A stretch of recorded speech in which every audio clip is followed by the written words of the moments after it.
I am so sorry about that. My my camera is pretty full. Okay. So the numbness of the numbness of his loss had passed, and the pain would hit me out of nowhere, doubling me over, racking my body with sobs. Where are you? I would cry out in my mind. Where have you gone? Of course, there was never any answer. The district had given us a small amount of money as compensation for his death, enough to cover 1 month of grieving, at which time my mother would be expected to get a job. Only she didn't. She didn't do anything but sit propped up in a chair, or more often huddled under the blankets on her bed, eyes fixed on some point in the distance. Once in a while she'd stir, get up, as if moved by some urgent purpose, only to then collapse back into stillness. No amount of pleading from Prim seemed to affect her. I was terrified. I suppose now that my mother was locked in some dark world of sadness, but at the time all I knew was that I had lost not only a father, but a mother as well. At 11 years old, with Prim just 7, I took over as head of the family. There was no choice. I bought food at the market and cooked it as best as I could, and tried to keep Prim and myself looking presentable, because if it had become known that my mother could no longer care for us, the district would have taken us away from her and placed us in the community home. I've grown up seeing those kids at school, the sadness, the marks of angry hands on their faces, the hopelessness that curled their shoulders forward. I could never let that happen to Prim, sweet, tiny Prim, who cried when I cried before she even knew the reason, who brushed and played in my mother's hair before we left for school, who still polished my father's shaving mirror each night because he hated the layer of coldness that settled on everything in the seams. The community home would crush her like a bug, so I kept our predicament a secret. But the money ran out, and we were slowly starving to death.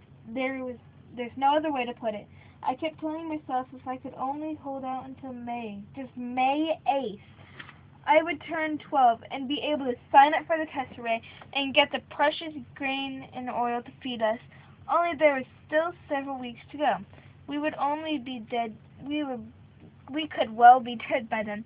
Starvation is not an uncommon fate in District 12. Who hasn't seen the victims? Older people who can't work, children from a family with too many to feed, those injured in the mind, struggling through the streets, and one day you come upon them sitting motionless in a wall or lying in the meadow. You hear the wails from a house, and the peacekeepers are called to retrieve the body.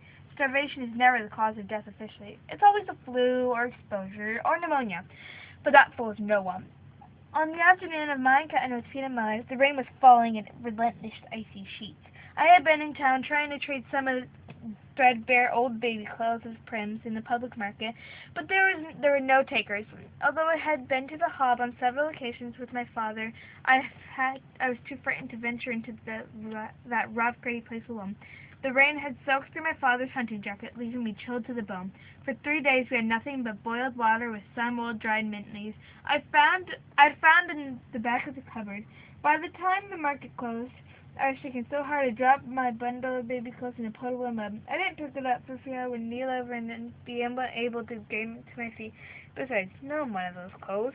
I couldn't go home, because at home was my mother with her dead eyes and my little sister with her hollow cheeks and cracked lips. I couldn't walk into that room with the smoky fire from the damp branches I had scavenged at the edge of the woods after the coal had run out, my hands empty of hope. I found myself stumbling along a muddy lane behind the shops that served the wealthiest townspeople. The merchants lived above their businesses, so I was essentially in their backyards. I remember the outlines of garden beds not yet planted for the spring. A goat or two, and then one dog tied to a post, hunched defeated in the muck.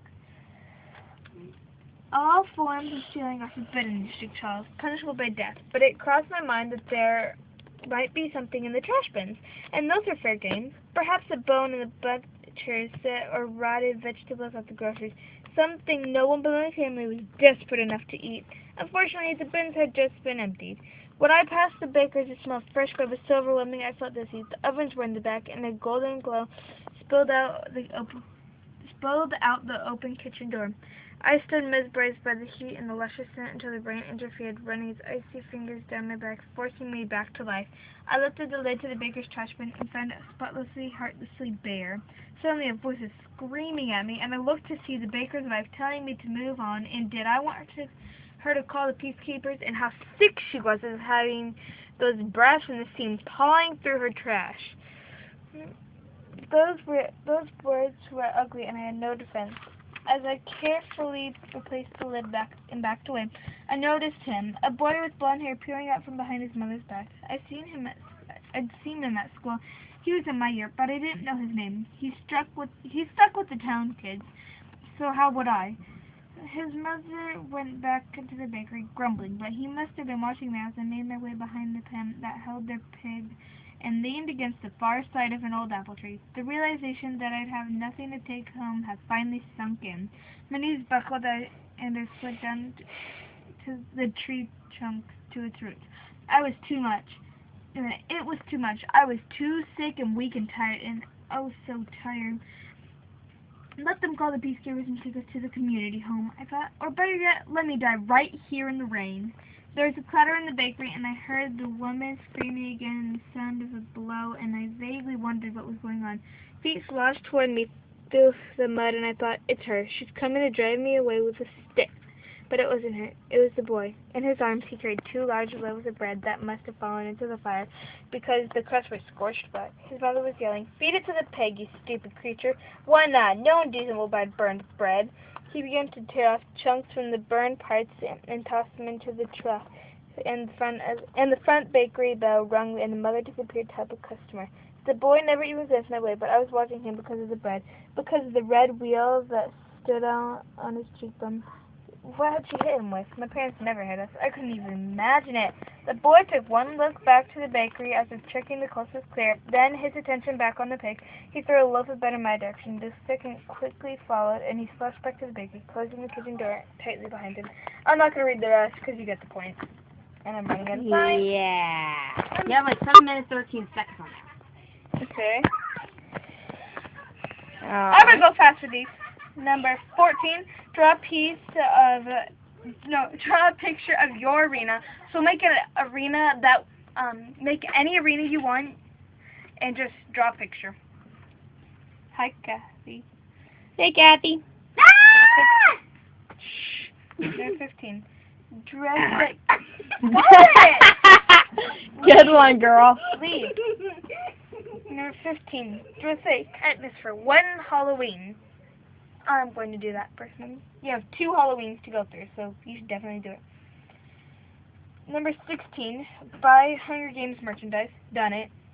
17, get something from each district. So, like, from District 1, luxury.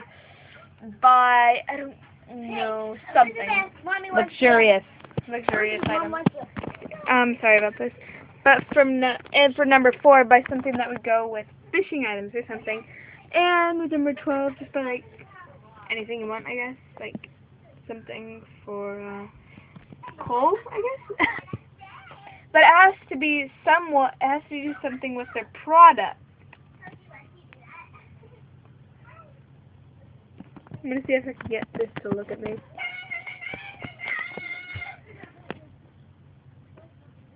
Okay, that's fine. Number 18, fan cast catching fires cast. So, like, if you don't know what fan cast is, just go through all the characters and pick famous actors and actresses